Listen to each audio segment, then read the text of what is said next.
जब एक 14 साल की बच्ची गायब हुई तो एक भाई टूट गया और फिर खड़ा हो गया एक नए हौसले के साथ, एक नए इरादे के साथ। वो सिर्फ अपनी बहन को खोजना चाहता था, लेकिन जैसे जैसे पड़ते खुली उसे समझ आया ये सिर्फ अमीनाटा नहीं थी, ये तो हर उस बच्चे की चीख थी जो गायब हो गई और कभी वापस नहीं आई। उस दिन इब्राहिम सिर्फ एक भाई नहीं रहा, वो बन गया था एक जुनूनी सिपाही, हर अफ्रीकी बेटी की लड़ाई लड़ने वाला एक योद्धा। अब ये सिर्फ उसकी बहन की तलाश नहीं थी, ये था एक सिस्टम के खिलाफ ऐलाने जंग, उस घटिया सिस्टम के खिलाफ जो बच्चियों को मोहरा बनाकर सौदा करते थे। डर के आंसू अब गुस्से की आग में बदले। एक बहन नहीं बची, एक पूरी पीढ़ी की उम्मीद बच गई। एक भाई की तड़प ने जब एक मुल्क को जगा दिया, सन्नाटा टूटा और अफ्रीका ने अपनी बेटियों के लिए आवाज़ उठाई। वो जानता था ये जंग अकेले नहीं लड़ी जा सकती। उसने फ़ोन उठाया, सीमाएं पार की और वो गठबंधन बनाया जो इतिहास में कभी नहीं हुआ था। ये ऑपरेशन एक कमरे से शुरू हुआ था, लेकिन जब ख़त्म हुआ तो 47 मासूम जिंदगियां आज़ाद थीं और 23 दरिंदे सलाखों के पीछे।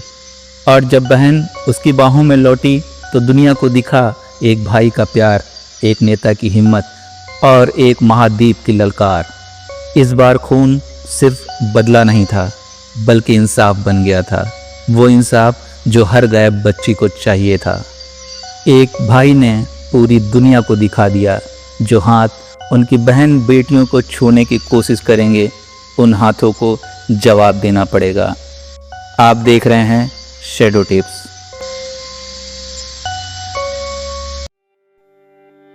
इब्राहिम ट्रायोर एक मजबूत और दृढ़ निश्चयी नेता। उनकी सबसे बड़ी ताकत उनका परिवार, और विडंबना देखिए, उनके दुश्मन भी ये बात अच्छी तरह जानते थे।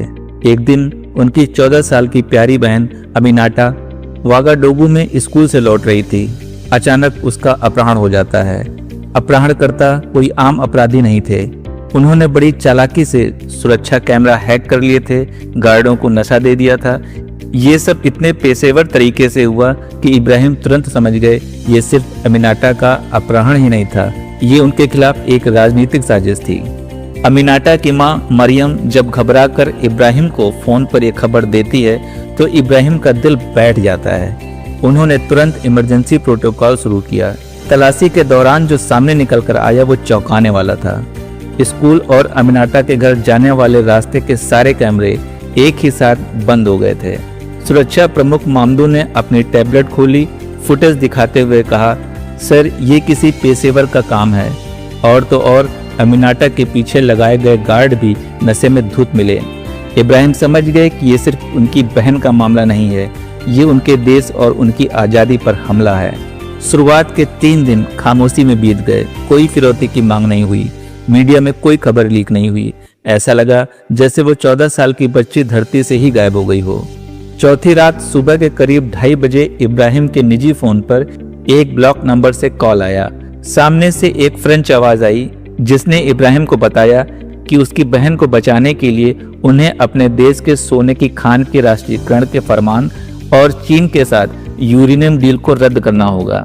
अपहरणकर्ताओं ने उन्हें 72 घंटे का अल्टीमेटम दिया और धमकी दी अगर उन्होंने बात नहीं मानी तो अमीनाटा को एमस्टरडम में नई नौकरी करनी पड़ेगी। 14 साल की बच्ची के लिए ये शब्द सुनकर इब्राहिम का खून खौल उठा। इब्राहिम ने फोन मेज पर रखा और अपना सर पकड़ लिया। पहली बार वो अपने आप को इतना मजबूर पा रहे थे, लेकिन ये भावना देर तक नहीं टिकी। उनके अंदर एक जानी पहचानी आग जल उठी। उन्होंने बुदबुदाया, नहीं, इस बार मैं उनका शिकार करूंगा। उस रात इब्राहिम बिल्कुल सो नहीं पाए।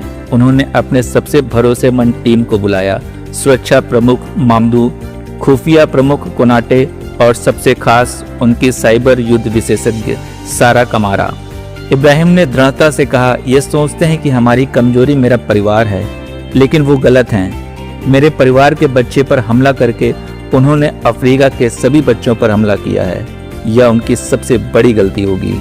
सारा कमारा ने तुरंत अपना काम शुरू किया। उन्होंने फोन कॉल को ट्रेस किया और पाया कि असली सिग्नल स्विट्जरलैंड से आया था। लेकिन उन्हें एम्स्टर्डम गुमराह किया जा रहा था। इसी दौरान मामदू ने एक और चौंकाने वाला खुलासा किया। पिछले 2 सालों में बुर्किना फासो की 73 युवा लड़कियां छात्र वीजा के बहाने गायब हो चुकी थीं। उन सभी की उम्र लगभग 15 साल थी। इब्राहिम ने मुक्का मारते हुए कहा, यह केवल अमीटा के बारे में नहीं है। 5वें दिन इब्राहिम ने एक ऐसा कदम उठाया जिसकी किसी ने कल्पना भी नहीं की थी। उन्होंने राष्ट्रीय टेलीविजन पर अपना एक बयान दिया। उन्होंने कैमरे के सामने देखते हुए कहा, मेरे प्यारे नागरिकों, मेरी 14 वर्षीय बहन अमीनाटा 5 दिनों से लापता है और अब मुझे पता है कि वह कहाँ है। उन्होंने बताया कि उनकी बहन का अपहरण उन ताकतों ने किया है जो अफ्रीका के संसाधनों पर नियंत्रण करना चाहते हैं। उन्होंने स्पष्ट किया कि हमला सिर्फ एक परिवार पर नहीं बल्कि पूरी अफ्रीका के बच्चों पर हुआ है। उनका ये भाषण एक बड़ा दांव था जिसने पूरी दुनिया का ध्यान अपनी ओर खींचा। अब अपहरणकर्ता छिप नहीं सकते थे। इस भाषण के बाद पूरे अफ्रीका में समर्थन की लहर दौड़ गई। सोशल मीडिया पर #सेव अमीनाटा दुनिया भर में ट्रेंड करने लगा। सारा कमारा और उसकी टीम दिन रात काम करती रही। उन्हें आखिरकार एम्स्टर्डम में एक पुरानी इमारत का पता चला जो मानव तस्करी का मेन अड्डा थी। यह एक विशाल कॉम्प्लेक्स का हिस्सा थी।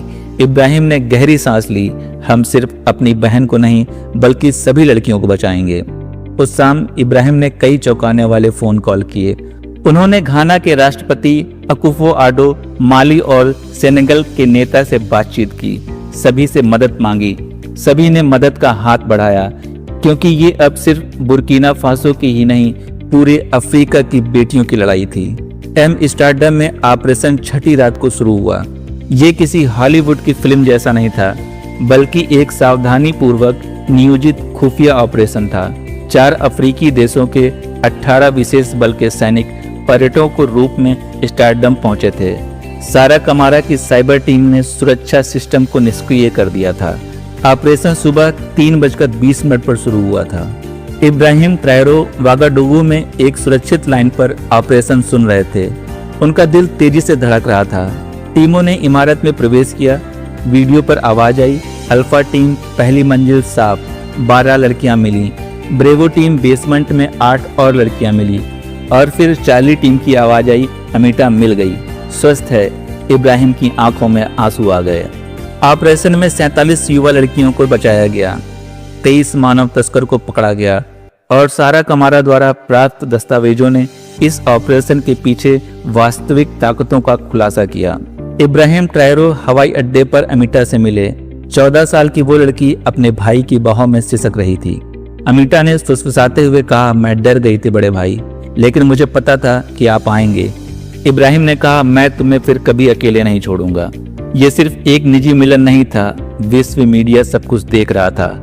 इब्राहिम ने अमीनाटा का हाथ पकड़कर कैमरे के सामने कहा, मैंने सिर्फ अपनी बहन को नहीं बचाया, मैंने 47 अन्य परिवार के बच्चों को भी बचाया है और मैंने दुनिया को दिखा दिया है कि जो लोग अफ्रीका के बच्चों को छूते हैं उन्हें जवाबदेह ठहराया जाएगा।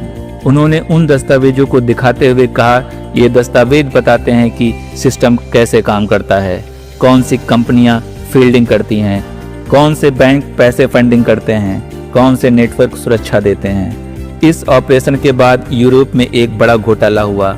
मानव तस्करी की जांच शुरू हुई और कई देशों में इस घटना को लेकर बहसें सामने आईं। लेकिन इब्राहिम का असली लक्ष्य बड़ा था। अफ्रीका संघ शिखर सम्मेलन में उन्होंने कहा, इस ऑपरेशन से हमने सिर्फ अपने बच्चों को नहीं बचाया, हमने दुनिया को दिखाया है कि अफ्रीका का शोषण कैसे होता है। वे हमारे बच्चों को चुराते हैं क्योंकि वे हमारे संसाधनों को चुराना चाहते हैं। उस शिखर सम्मेलन से अफ्रीकी बाल संरक्षण समझौता निकला जिस पर 32 देशों ने हस्ताक्षर किए। 6 महीने बाद लापता बच्चों को खोजने और मानव तस्करी को रोकने के लिए अमीनाटा फाउंडेशन की स्थापना की गई, जिसे पूरे अफ्रीका के 54 देशों ने समर्थन दिया। 1 साल बाद इब्राहिम ट्रायोरे ने संयुक्त राष्ट्र में बातचीत की। हम एक ऐसी दुनिया बना रहे हैं जहां जो लोग हमारे बच्चों को छूते हैं उन्हें जवाबदेह ठहराया जाएगा। आज अमीनाटा 16 साल की है। वह गणित पढ़ती है, MIT जाने का सपना देखती है, लेकिन वह एक आशा का भी प्रतिनिधित्व करती है। कभी कभी सबसे अंधेरे क्षण ही सबसे उज्जवल बदलाव को जन्म देते हैं। उनके दुश्मनों ने इब्राहिम ट्रायरो की सबसे बड़ी ताकत को जगा दिया था, जिसे वो उसकी कमजोरी समझ रहे थे। एक अफ्रीकी पिता का अपने बच्चे की रक्षा का दृढ़ संकल्प उस ताकत ने पूरे महाद्वीप को दिया था, और उस ताकत ने पूरे महाद्वीप को बदल दिया था। ये सिर्फ एक बहन को बचाने की कहानी नहीं थी, ये एक पूरे महाद्वीप को जगाने की कहानी थी। जब एक भाई ने अपनी बहन के लिए लड़ाई शुरू की तो पूरे अफ्रीका ने अपनी बेटियों के लिए आवाज उठाई। ये साबित हो गया कि अफ्रीका अब चुप नहीं बैठेगा। अब जो भी उनकी बेटियों को छूने की कोशिश करेगा उसे पूरी दुनिया के सामने जवाब देना होगा। अगर ये कहानी आपके दिल को छू गई हो तो लाइक, शेयर और कमेंट जरूर करें। फिर मिलेंगे अगली कहानी में। आप देख रहे थे शैडो टिप्स।